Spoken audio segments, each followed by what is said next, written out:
Hello. In this clip from our Justia webinar, Google Analytics 101, Maximizing Your Website's Traffic Potential, Ana Hidalgo gives an overview of Google Analytics 4 and talks about how to utilize key features like data tracking for your website's traffic, page performance, and more to understand your website's online presence historically. Remember, if you'd like to see more Justia videos on law practice and legal marketing, please be sure to subscribe to our channel.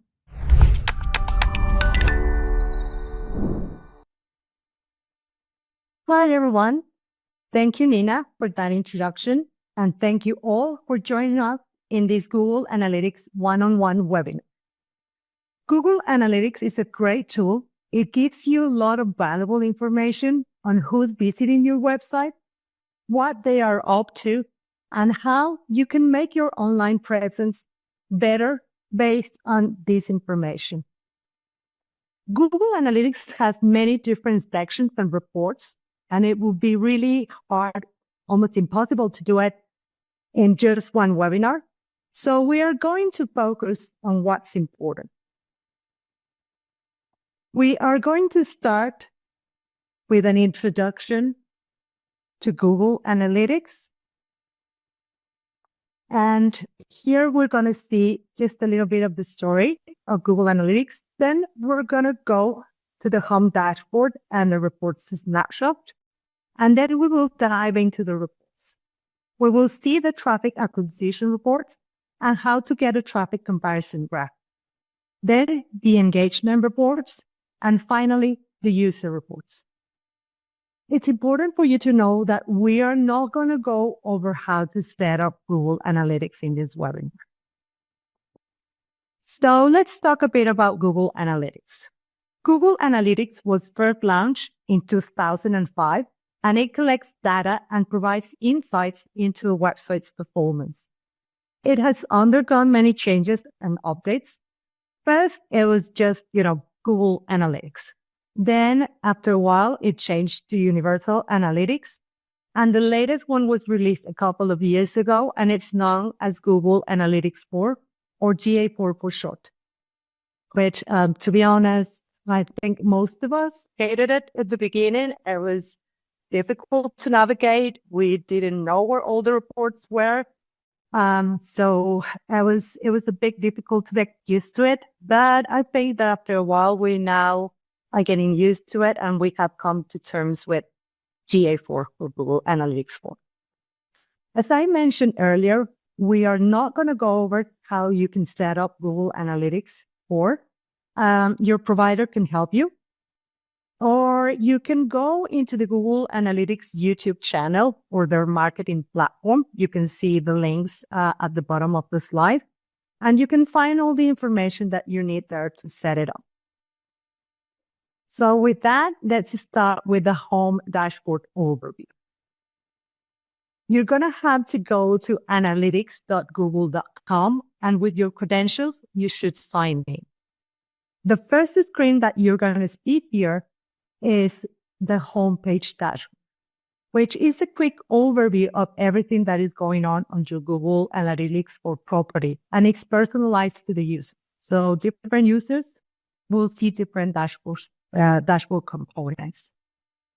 For example, in this dashboard, you're going to see some cards. As I said, even if you log in at different times, you're going to get different cards. So it's not just by user, but also the different sections that you visit when you go to your Google Analytics.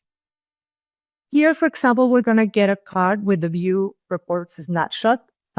This is just quick information to see how many users or events or key events, sessions, etc. you have.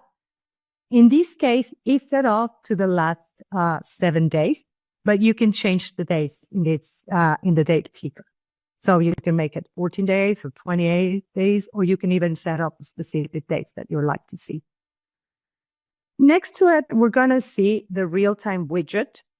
The real-time widget tells you how many people have interacted with your website over the last 30 minutes. Below that, you're going to see a quick links section. And this quick look section will take you to reports that you recently viewed. Let's say early today in the morning, you went to the Pages and Screens report. So Google will display this here so you can access this quickly. Or if you access the report snapshot, you will be able to access that from this particular link. Below that, you're going to see suggested for you. This is a section where Google will show you reports based on what you most use on Google Analytics for. So it can be demographics, it can be visitors, it can be key events. Again, it might change every time you log in, or for different users might be different things. And the last part that you're going to see at the bottom of this dashboard is going to be the suggested reports or recommendations from Google. They will give you a bit of insights into what you would like to know about your traffic or your users. And you can set up different reports to view here. So this is personalized. So now that we've seen the dashboard, we're going to jump to the reporting section in Google Analytics 4, starting with the reports snapshot. The reports snapshot will take you to a dashboard with a lot of different sections. You can see that is at the home. Once you go from the home, you have to go to the reports. On the reports, a new window will open, and here you will see the reports snapshot. This is a quick and simple way to check out your Google Analytics reports. Basically, it's a summary of all the reports that you see within Google Analytics.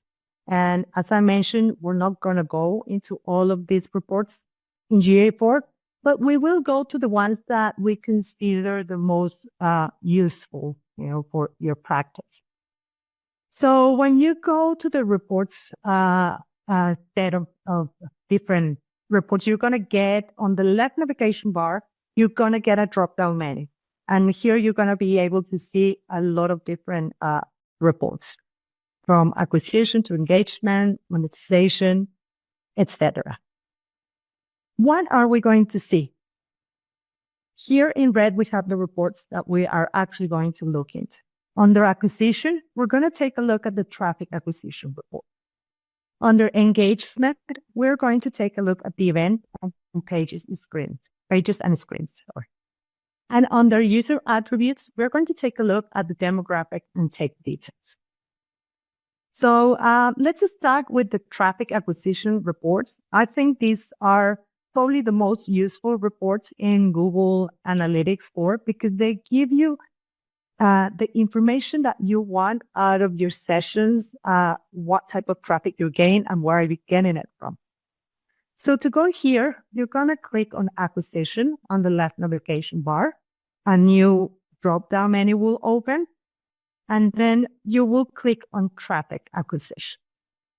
That will take you to a new screen. This is the traffic acquisition report, and it is a detailed summary of how people find your website, broken down by different acquisition methods. So the report will tell you the channels where your users are coming from, like, organic search, social media, referrals, direct traffic, email, etc., etc. In this particular report, the default date is set up to the last 28 days. And you're going to see the traffic by the session primary channel group or the default channel group, which is at the bottom of the graphic, below the graphic, you're going to see this card displaying. It's a list of the different default channel groups that you get on your website. So here you can see, for example, again, there's many of them. I'm not going to go through all of them. We're just going to see, I'm going to give you a bit of an explanation to the ones that we see in this particular report. So the first one we see is organic search. And this channel is in the one when users arrive to your site via organic search results. So that is Google, Bing, Yahoo, etc. Any of these different searches on these different search engines will result in an organic search. Then we have the direct traffic. And this is the channel by which users arrive at your site via a saved link or by entering your URL. If they key in at the top of your browser, they key in your website, whatever your website.com, that will count as a direct traffic. Then we had this unassigned traffic. And the unassigned traffic is when Google cannot give it a value. Sometimes Google cannot identify where that visitor is coming from, so they will add an unassigned tab to it. Then we see organic social, and this is when your visitors come from social media like Facebook, Twitter, or Instagram. Let's say you did a post, and in that particular post, you put a link to your website, and people click on that link and they get to your website from an organic social media search. Then we're going to go to paid search. Paid search is like it says, it's paid advertising, and it comes from Google Ads or Bing Ads. So any of those, when you're paying, for your search results to show up at the top, and you have a little legend that says paid advertising. So that will be your ads.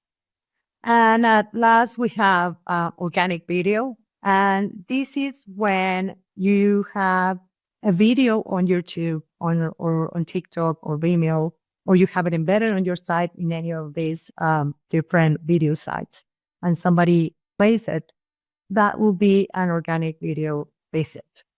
It's not paid. You have also paid ads in these different video sites, but this is the organic one. You're not paying for these videos or for any information in these video sites to show up.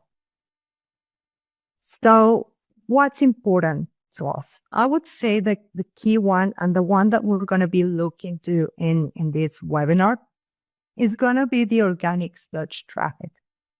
More importantly, we're going to be a bit more specific. We're going to go and look at the Google organic traffic. And why is that? If you see the numbers that were put out last week, Google takes away about 86% of the searches. It used to be nowadays, it's going a bit lower, but it's still a very big percentage of the search from the internet. So to be able to see the Google organic traffic, there are different ways to do it in GA4. We're going to take a look at a couple of them, not all of them, because as I said, there are quite a few different ways to see it, but we're going to take a look at a couple of them. The first one is by filtering the table that we saw at the beginning. This is the easiest way to get to your Google organic traffic. So what we're going to do is we're going to click on the arrow next to the session primary channel group, and we're going to get a drop-down menu.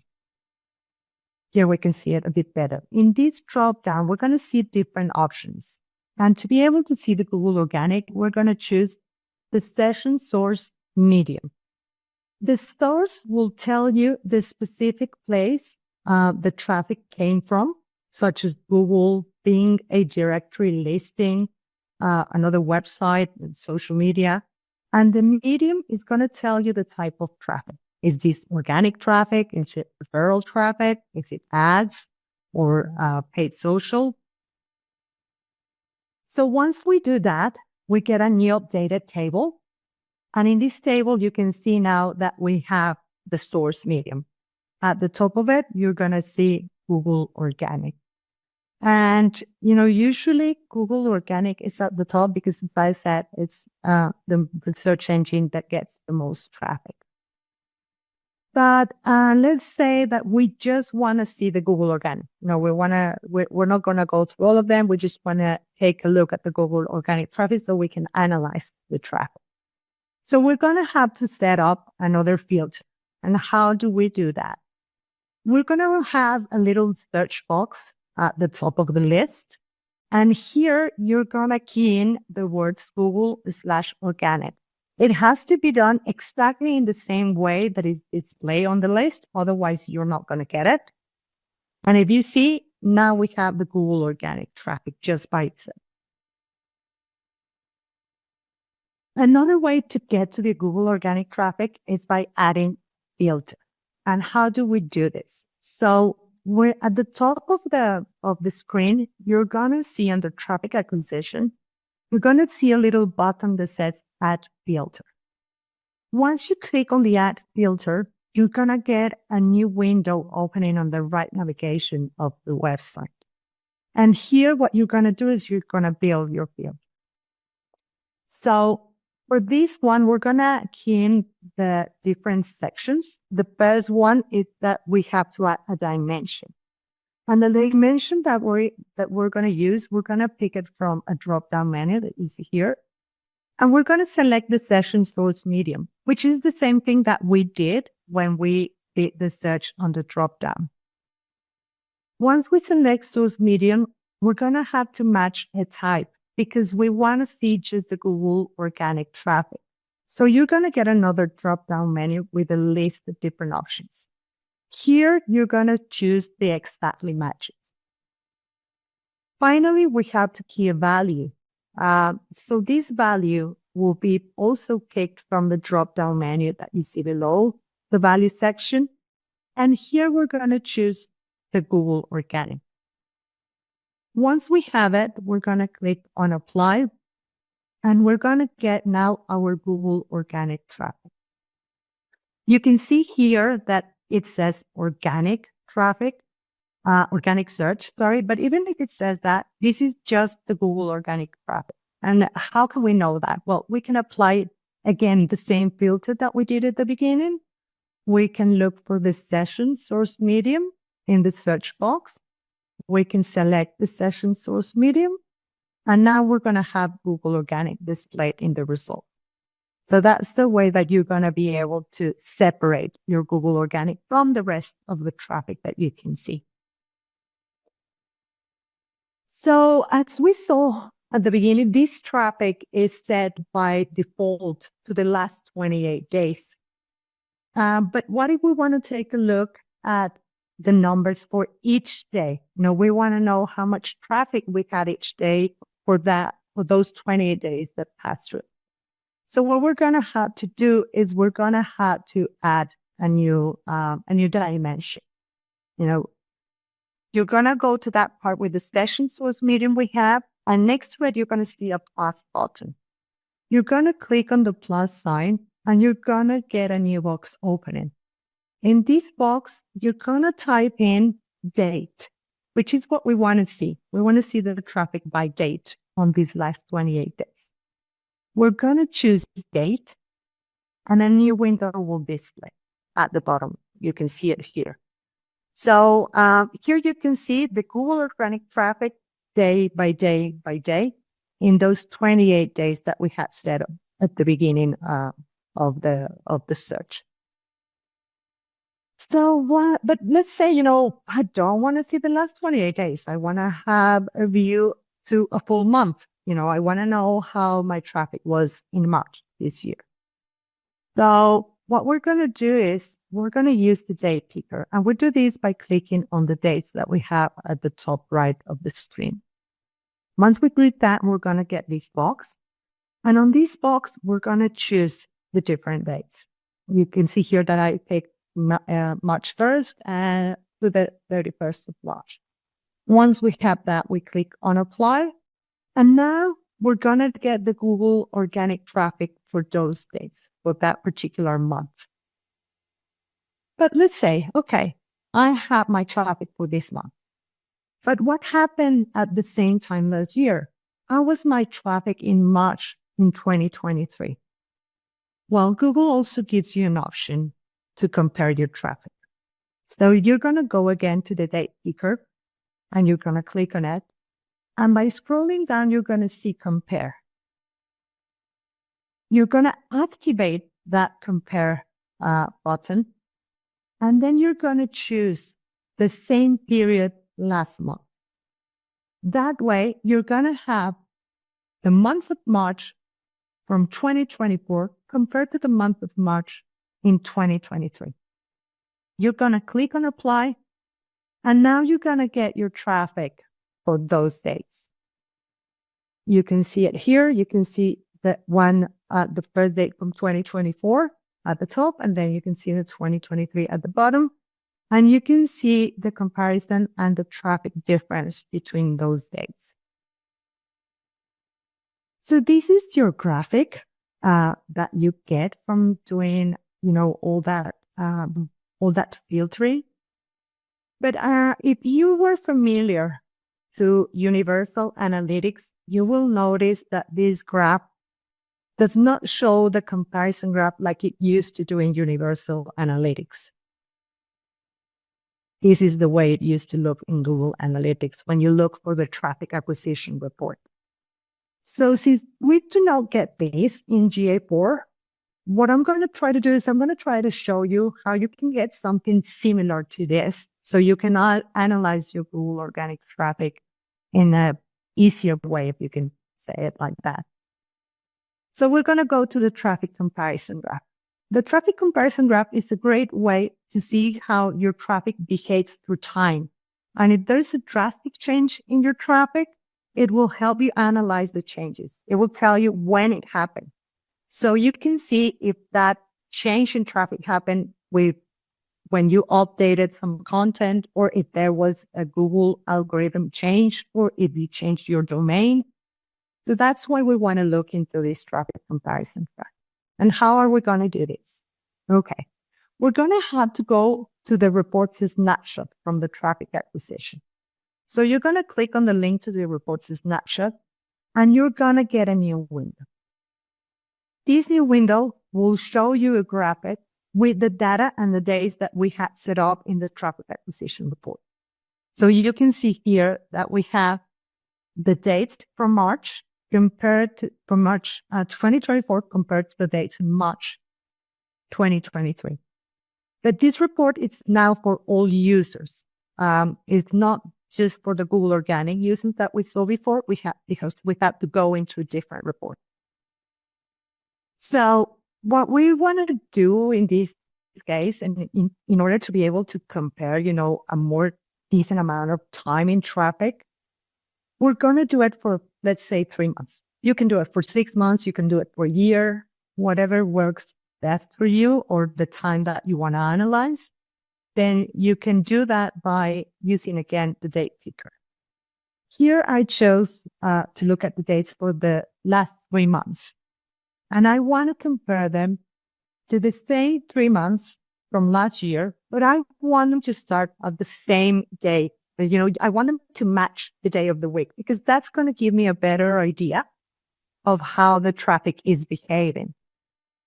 Traffic is not the same on a Saturday, on a Sunday, on a Monday. So if I just leave the dates, to be exactly the same, let's say February 1st to April 30th from 2024 to February 1st to April 30 to 2023, I'm not going to get the match day for the week.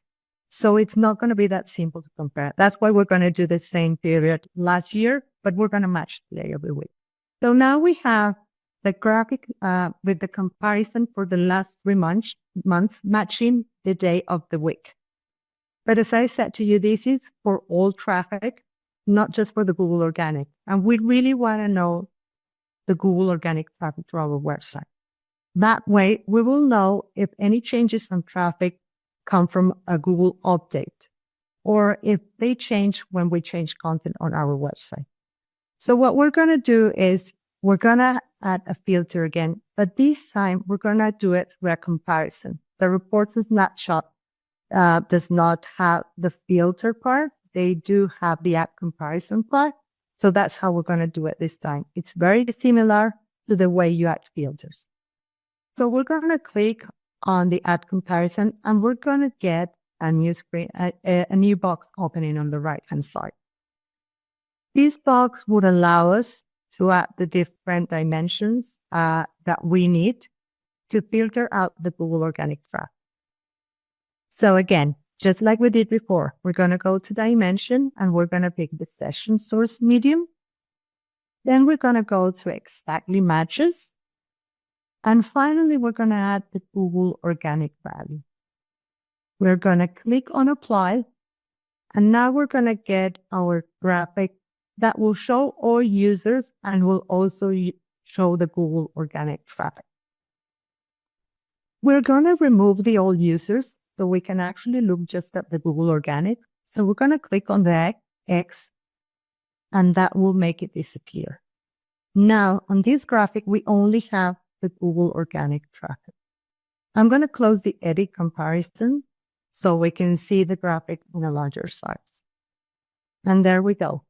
Now we have our Google Organic traffic graph with the custom dates from February 1st to the 30th of April, 2024.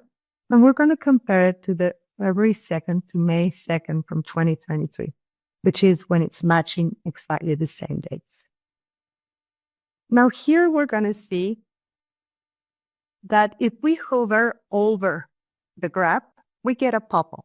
And this pop-up will show you the specific date and the traffic variation from year to year.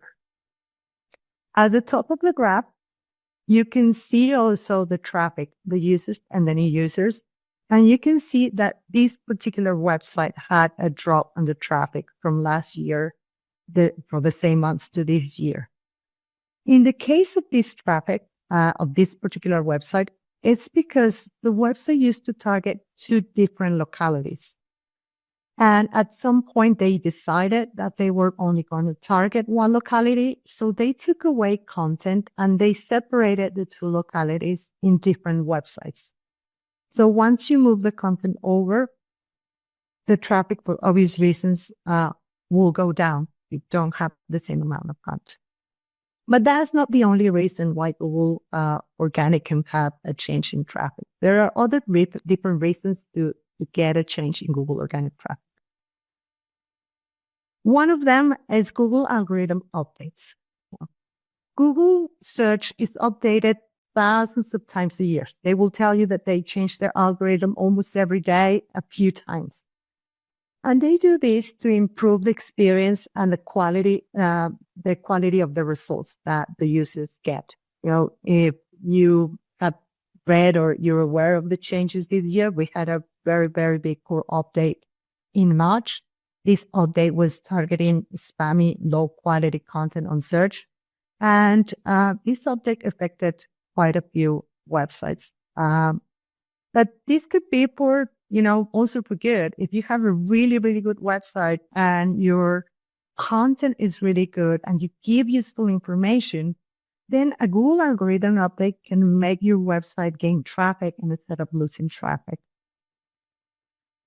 Changes to content. Like we saw on this website, moving content, deleting content, even adding content can make a difference in your Google Organic traffic. If you add good quality content, most likely see your traffic go up. If you move content from it or you delete content, this, might result in a drop in traffic. Low and high quality content. If you add low quality content to the website, sometimes Google is not going to take it into account and they're not going to index it. And even in some cases, Google will see it as an overall detriment to your whole website, and that could mean a drop in traffic. On the other hand, if you actually add useful content that it relates to your practice area, that gives valuable information, that is updated, then you're going to see your high quality content rewarded by Google. And you'll see, a bump in your traffic instead of a drop in your traffic. Low or high quality links. So links, even though, Google has been discounting them for some time now, links are still important to Google, but not in the same way. As I said, low quality links have been discounted for quite a while now, and spammy links, same. So if you used to have a lot of these low quality links and they were giving your website a boost, and then Google said, no, I don't like these links. They're not good quality. And they took away the value from them. You'll probably see your website losing traffic because your ranking might change as well. On the other hand, if you have high quality links, then you're going to see completely the opposite. And how do you create high quality links? Well, you do this by creating, high quality content. If you have seen any other of our webinars on content or SEO, you can take a look at some of them where we talk about the different ways to build links, to make high quality content, etc., etc. Changes in SERPs. So Google has not always looked the same. Google has changed through time. And if you take a look at the results now, you're going to see probably at the top that you get feature snippets, and then you get the maps, and then you get LSAs, and then you get a carousel on the right side. And now your Google organic, it's going to go down and down. And that obviously affects click-through rate. But what happens if the feature snippet is yours? If your website is showing up for the different questions and answers, or if your website is showing up on maps or on the knowledge graph, then your traffic is gonna see a bump, because of those Google display searches. Then we have technical issues, and these technical issues can be from changing your domain name, which has a history. It's built a history through time, and it has built links on its own for a while. And if you do a domain change and then you don't do the proper redirects, or you do incorrect redirects, then your website might suffer a loss of traffic. If you change your domain and you do it in the right way and you create redirects, then you're not going to lose that traffic. And finally, I'm not saying these are all the reasons, why you can see a change in Google Organic, because there can be many, many, many reasons. But these are, I think, the ones that we see most often. And the last one is a manual action. A manual action is issued, when a site goes against Google spam policies. And this manual action is issued by a person. Google has reviewers, and these reviewers are humans. And these humans will go into your site and they will take a look at the site. And if they see things that they don't like, then they will issue a manual action. And this manual action, can be very detrimental to your website. So try to always follow, Google, Google gives you different guidelines, and all these guidelines are meant for revision. So try to follow them as close as you can, and then you will see the results in your traffic. So now we're going to jump to the engagement reports. These engagement reports, they provide a user-centric approach. So what I mean is they go actually to what the user is doing on your site. They track the engagement, how they interact with your website. So here you will be able to see things like page views, or events, how many clicks a button on your website had, or was a contact form filled out on your site. So to get to these engagement reports, we're going to click on the left navigation bar on engagement. We're going to get a drop-down menu. And the first thing we're going to take a look at is the key events. So I should mention here, key events is something recent. Google changed the name from conversions to key events. So if you don't see key events yet, don't panic. It's okay. This update is still rolling out. So you might not see even conversions or key events. You might see just events, but these will get updated sooner or later. So again, don't panic. You can still see your events through the events section. And at this point in time, I'm going to show you key events because that's the way that it's going to work from now on. And why did Google do this? Google changed it because conversions was already part of Google Ads, and it was getting a bit confusing to have conversions in Google Analytics world and conversion in Google Ads. So once you go into the key events, you're gonna get a new screen, and this screen is gonna show you these key events that were previously set up. I mean, we set up this before for each one of our clients. And for Justia, we have form conversions, we have phone text contacts, and phone call contacts. If you're not a Justia client, you might see different key events depending on your setup or on your provider setup.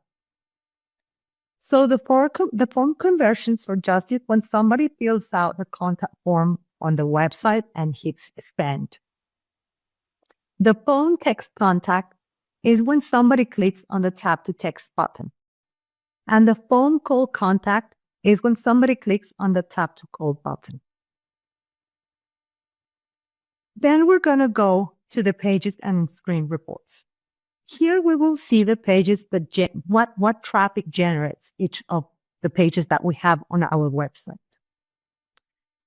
So when we click on the pages and screens, we're going to get a list of the different pages on our site, and we're going to get the page views and the users that are visiting your website. You can see a list here, and in legal websites, you're usually going to see that the homepage takes most of the traffic. Then you're going to see probably the attorney profile, the contact us page, reviews, and then your most important practice areas. And now we're going to take a look at the Google Organic, because as I said, most of these reports, when you get to them, they will show you all the traffic. But we want to take a look at the Google Organic Traffic Report. Now, let's say that you have, your traffic is higher on Bing. Then, well, you can go and make this report just filter out for Bing. Or if you get a lot of visitors from a particular directory, or you have a directory listing and you want to know where your visitors are getting to, or what pages your visitors are looking at, you can do the same filter for them. But for this webinar, as I said, the purpose is to look at Google Organic Traffic. So what we're going to do is we're going to add a comparison again. And we're going to build this comparison just like we did before. We're going to add a dimension, which will be session source medium. We're going to get the match type, which will be exactly matches. And we're going to add the value, which will be Google Organic. We're going to click on apply. And that will give us our Google Organic traffic. So here you can see that we have the old traffic and the Google Organic traffic on the right side. What we're going to do is we're going to remove that page so we can see the rest of the screen, and we're going to remove all users. So we only get the Google Organic traffic to our pages. Once you remove the users, you get the sessions first medium exactly matching Google Organic. And there we go. Now we have our page views for the specific Google Organic traffic. We want to know how the Google Organic traffic is to your pages, of our pages, to see what people are searching for. This can help you work on more pages related to the different topics that people are looking at, or they can help you improve pages that are not getting traffic. Now, if you notice a page is losing traffic, or you think a page is not getting enough traffic, this is the way to see how you can help that particular page rank better or get better information. Let's say that we want to take a look at the homepage, because as I said to you, the homepage is the one that takes away the most traffic. And it will be helpful to see how the traffic to the homepage behaves. So we're going to add a filter to this graphic. Again, the same way we did before, we click on the add filter. And this time what we're going to do is we're going to filter out by the page we want to see. So on the dimensions, we're going to add the page path and screencast. In the match type, we're going to do the exactly matches.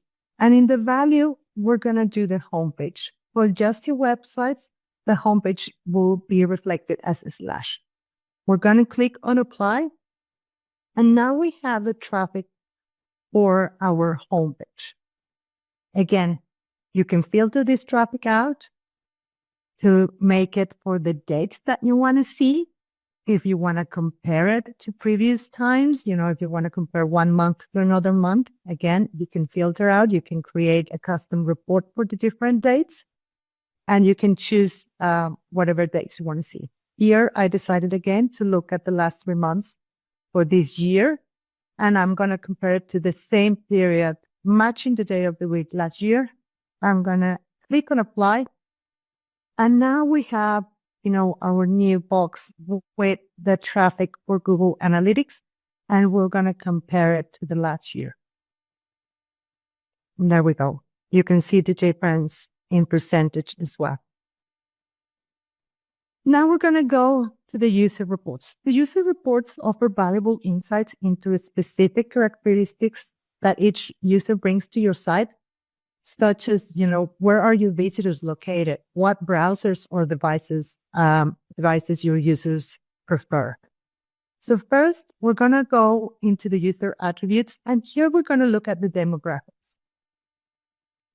The demographic details will tell you basically where is your search or where is your user searching your website.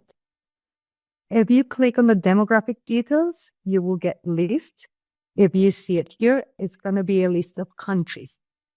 And in the case of Justia websites or our clients, it's usually the United States, the one with the highest traffic, because that's, where the practice of our clients is. Here we have it. But what if we only want to look at the United States traffic? We don't want to see the rest. So again, we're going to have to filter out just the same way we've done before. We're going to add a filter. We're going to build it this time in dimensions. We're going to add the country. In a match type, we're going to add the exactly matches. And we're going to add the value of the United States. Once we click on apply, we're just going to get the matches for the United States, as you can see here. And now you have your United States traffic. But again, maybe we just not want to look at just the United States traffic. We want to go further. And we want to know what states are the ones that we get most traffic from. And here we can add another filter by clicking in the arrow next to the country. Once we do a click, we're going to get this new box, drop down, and we're going to choose region. Once we choose the region part, we're going to get the actual states where we're getting traffic from. In this case, you can see California, Florida, Texas, etc., etc. But let's say, that I only practice in California and I just want to see the cities, or I just want to see what cities that we're looking into. So we want to go back and take a look at just the cities. And for that, we're going to do the same. We're going to do the search, but instead of choosing region, we're going to choose the city. And now we're going to get a list of the cities that we have. So in this case, you're going to see the different cities: New York, Chicago, Atlanta, Los Angeles, etc., etc. Here at the top, you can see not set. And this is something that we come across different sections of the reports in GA4. And this is because Google doesn't have enough information to tell you where this visitor is coming from. So they might be using a VPN, or they might have a privacy setting that Google is not able to use or see where the traffic is coming from. And that's why they use the not set. Now we're going to go at the tech reports. The tech reports will tell you tech details. And even if they don't seem that important, they can be helpful for different purposes.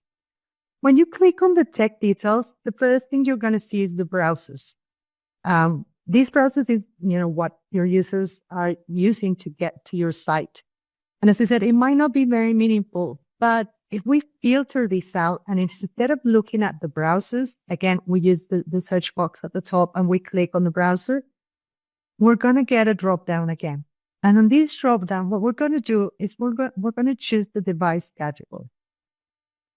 And the device category, it's going to tell us if people are using mobile, a desktop, a tablet, smart TV. And as we have done previously, again, we can filter this out just to make it Google organic traffic. So we will add a filter. We will build our filter again using the same things. Session source medium, exactly matches Google organic. We click on apply. And now we get the Google organic traffic for these particular devices, mobile, desktop, tablet, etc. Why is this useful or important? Well, mobile devices have overtaken desktop traffic in most areas. In the legal practice, it's almost quite the case. So we need to know if our website is mobile friendly.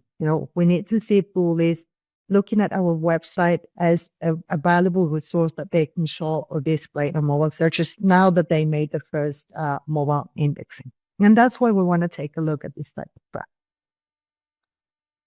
So that's it. I think we've gone through, the most important reports. I hope that you find these reports useful.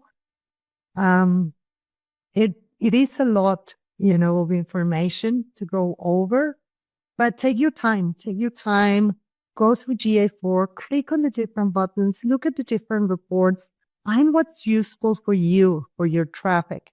And I'm going to go through some final points. And these are, you have this amazing tool that is Google Analytics. Look at it. Look at it at least once a month. In a month, you can realize how your traffic is behaving, how your users are getting to your site. You can do it every week if you like, especially if you have a very large website with a lot of content. You might want to do it more often. But if you have just a regular, normal size, you have your practice, take a look at it at least once a month. Pay special attention to your Google organic traffic. I cannot stress this enough. And, you heard me and you saw me filtering out the traffic and the reports over and over again. And this is because, again, Google takes away most of the searches. And you want your website to be Google friendly. You want Google to like your website.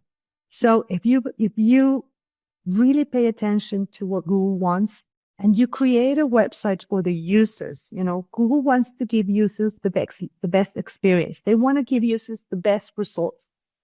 They want to show them what they are actually looking for. So that's why you need to pay attention to your Google organic traffic.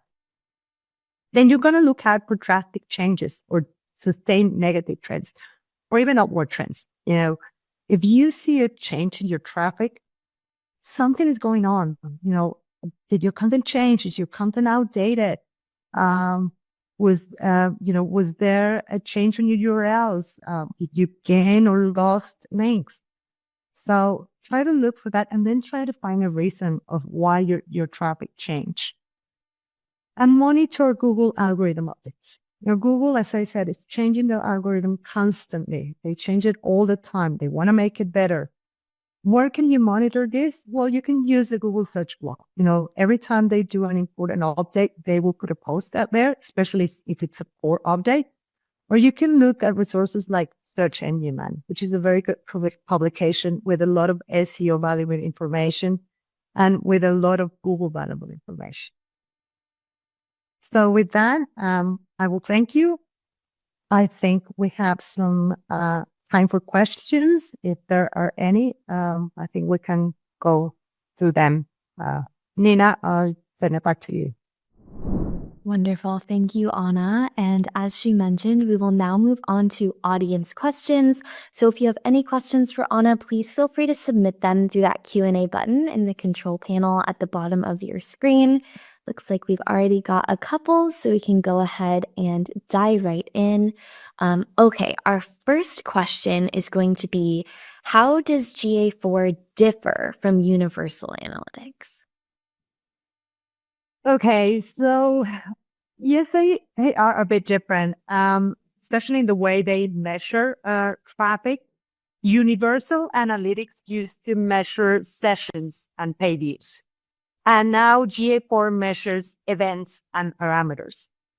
So that's one big difference. Another one is we used to look a lot at the bounce rate in Universal Analytics. Well, it's no longer there. Why? Because now Google wants you to focus on the engagement. They want to know what people are doing on a website rather than just visiting a page once. Also, there were a lot of concerns with privacy. So now the IP addresses are anonymous. They didn't used to be like that before, but now in Google Analytics they are. Another thing, and something that we don't like very much, is that now Google Analytics it only allows you to retain your data for 14 months. Universal Analytics, we had years and years of information in there. So that's, a bit trickier. You can still get your data if you use, other tools where you can save all these data. But in the past, you used to be able to do it with Universal. Another thing is GA4 has machine learning. And you can see that, when I see in the different reports that I told you that some of them were personalized, well, it happens because Google learns how you using your Google Analytics. They also have the cross device reporting. If you have an app, your website, you can measure it that way. And as I said, events are more important now. So Google comes with sort of a setup now that they have automated events tracking. You can create more, but they have a setup, already in GA4. I think those are probably the biggest changes that you will see. Thanks for clarifying that, Anna. Our next question is, how do I check if GA4 is installed correctly on my website? Okay.